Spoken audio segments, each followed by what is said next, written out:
En esta práctica adquiriremos los conocimientos para realizar la instalación y configuración básica de un sistema de nombres de dominio o DNS en la plataforma Linux. Quiero aclarar que cada dato, como nombre e IP, son enteramente variables, es decir, son datos que tenemos que cambiar en cada caso, como los ya mencionados nombres y direcciones IP, debido a que cada quien tenemos IPs diferentes y en cuanto al nombre del server, el nombre lo puedes asignar de manera que te sea más fácil de recordar. Primero que nada, como siempre, actualizaremos la máquina para evitar errores en la posterior instalación del paquete de software Bind 9 junto con algunas utilerías. Una vez completada la actualización, procedemos a instalar Bind 9 con el siguiente comando.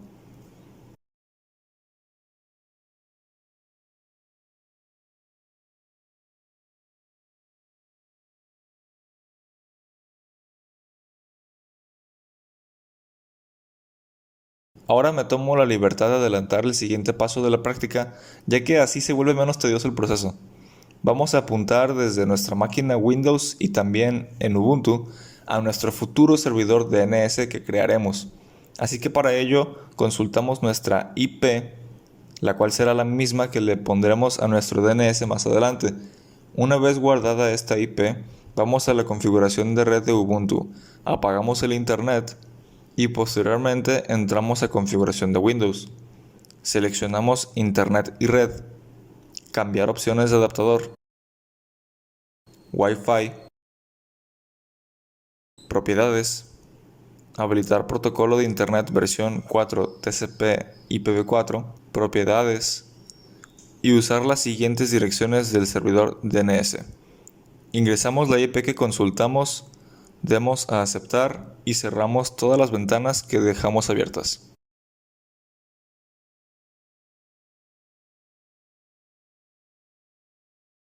Ahora volvemos a Ubuntu y en la configuración entramos a la configuración de Internet.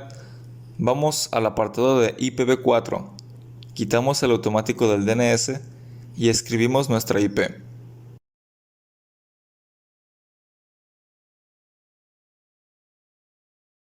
Damos en aplicar, prendemos el Wi-Fi y cerramos la configuración. Lo que acabamos de hacer es decirle a nuestros dos equipos qué servidor DNS escuchar.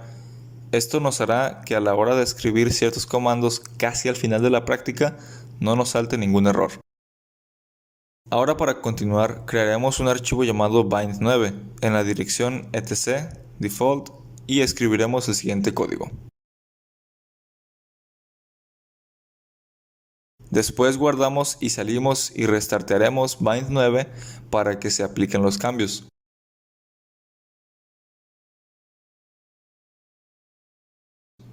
Ahora configuremos el servidor primario. Tenemos que verificar la configuración del archivo named.conf.options que se encuentra en etc bind. Dentro de este archivo verificaremos que la directiva directory apunte a la ruta var cache bind. Por otro lado, si se desea agregar otros servidores para el redireccionamiento, esto se hace agregando la dirección forwarders y agregando las direcciones IP de los servidores DNS que se deseen integrar al servicio. El siguiente paso es configurar el archivo named.conf.local. Este archivo especifica la zona directa e inversa del servidor DNS. Estas zonas DNS definen el alcance específico donde se administran los registros DNS. Así que entremos a este archivo y escribamos el siguiente código. Para esto se debe considerar lo siguiente. La IP de red en este caso es 192.168.1.175. Esta dirección IP se usará como el nombre de la zona inversa, pero sin usar el último octeto y en forma inversa, es decir, 1.168.192. Por último, debemos crear el archivo de configuración para esta zona, con el nombre de la dirección de red normal, pero sin el último octeto, o sea, 192.168.1. Ahora llegamos a la parte de creación del archivo de zona directa db.nuestronombre.com.mx. En este archivo es donde se definen los registros DNS para las búsquedas de los dominios, es decir, cuando el DNS recibe una solicitud de nombre, lo busca en este archivo de zona directa. Primeramente se crea el archivo db.nuestronombre.com.mx, que en este caso yo le puse Samuel, en la ruta var cache bind, como se definió en el archivo de configuración named.conf.local. Para hacer esto más rápido, simplemente podemos copiar el archivo db.local ubicado en etc bind db.local a var cache bind db.samuel.com.mx.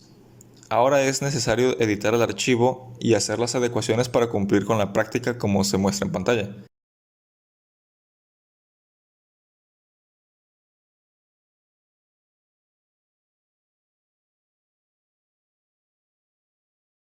Ahora vamos con la creación del archivo de zona inversa. El archivo de zona inversa es donde se definen los registros para la búsqueda de DNS inversa, es decir, cuando el servidor DNS recibe una solicitud por una dirección IP, consulta el archivo de zona inversa y responde con un FQDN. Los registros PTR son usados para asociar un nombre de dominio con una dirección IP. Para crear el archivo se puede usar como base el archivo db.127 que viene incluido en el directorio etc bind. Para esto se realiza una copia de ese archivo hacia var cache bind db.192.168.1. Ahora debemos editar el archivo creado como se muestra a continuación. El valor de 175 de la última línea corresponde al último octeto de tu dirección IP del servidor DNS. No te olvides de poner punto al final de la línea que comienza con origin. Una vez hecho esto, hemos entrado a la adecuación de la configuración de nuestros sitios web. Es necesario modificar los archivos de configuración de los sitios web software 1 y software 2 que usaremos de prueba para poder adecuarlo a nuestra práctica. Al final debemos recargar el servidor Apache 2.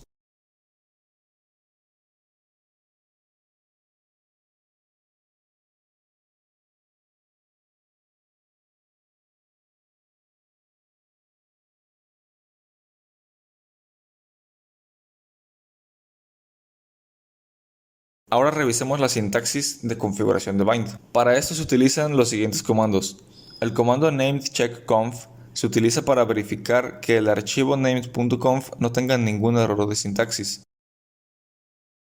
El comando named-check-zone se usa para validar el archivo de configuración de la zona directa y de la zona inversa.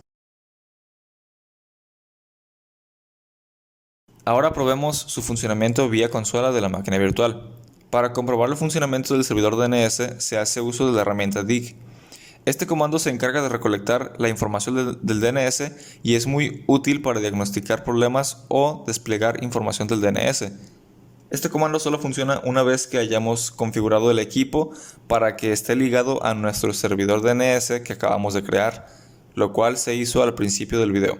Podemos apreciar que nos devuelve dos answers, los cuales nos indican que el dominio ingresado pertenece a una dirección IP, la cual es la de nuestro servidor DNS.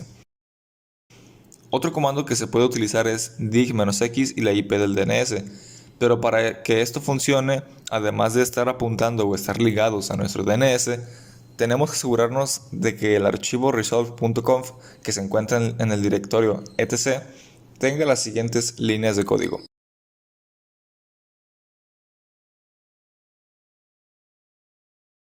Una vez modificado este archivo, reiniciaremos bind9 para aplicar los cambios. Y ahora sí, ya podemos escribir dig-x en nuestra IP del DNS.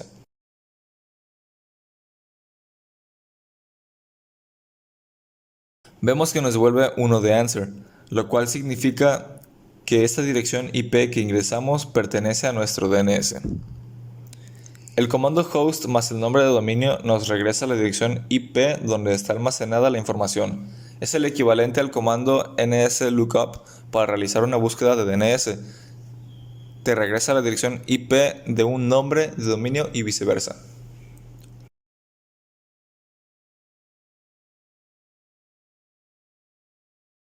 Por último, usemos el comando service bind9 status para revisar en su conjunto la operación del servidor DNS.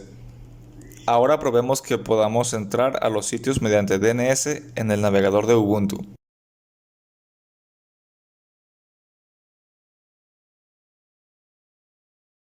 Como podemos observar, el ingreso es exitoso.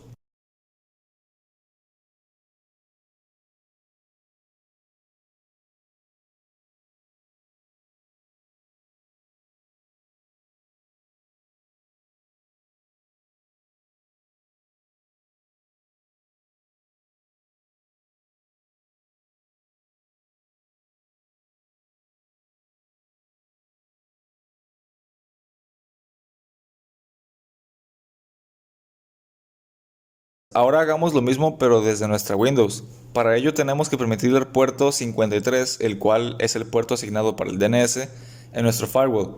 Y para ello escribimos ufw allow 53. Hacemos un status del firewall y vemos que se ha añadido. Ahora sí, probemos en Windows.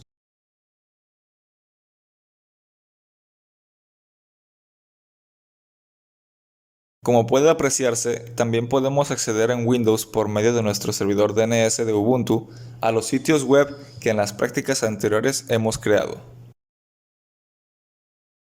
Una recomendación que hago al haber realizado esta práctica de DNS es que el paso de apuntar hacia nuestro servidor DNS antes de crearlo es lo más rápido y práctico, ya que así uno se evita posibles errores y confusiones a la hora de hacer uso del comando dig, porque entre tanto código es fácil olvidarse de después apuntar hacia nuestro servidor DNS para comprobar el funcionamiento de este.